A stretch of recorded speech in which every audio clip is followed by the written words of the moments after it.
Scott హల్లెలూయా. మీలో ఎంతమందికి అయితే జెమిమా రొడ్రిగస్ అనే క్రికెటర్ మహిళ గురించి తెలుసు దయచేసి కామెంట్ చేయండి. ఈమె విజయంలో కూడా దేవుణ్ణి మహిమనైతే విడిచిపెట్టల.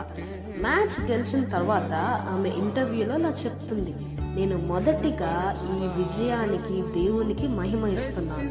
యేసుక్రీస్తు నాకున్న శక్తి, కష్ట సమయంలో ఆయనే నాకు బలం ఇచ్చాడు.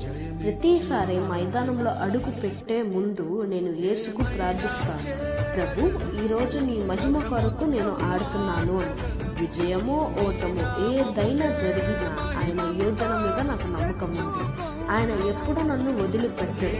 బైబిల్లో చూసినట్లయితే ఫిలిప్పీలకు రాసిన పత్రిక 4వ అధ్యాయం 13వ వచనంలో ఇలా రాసింది, నా బలము నన్ను బలపరచుచున్న క్రీస్తు ద్వారానే నన్ను సమస్తమును చేయగలవు. విజయం మన చేతుల్లో కాదు, దేవుని చేతుల్లో ఉంది. ఆయన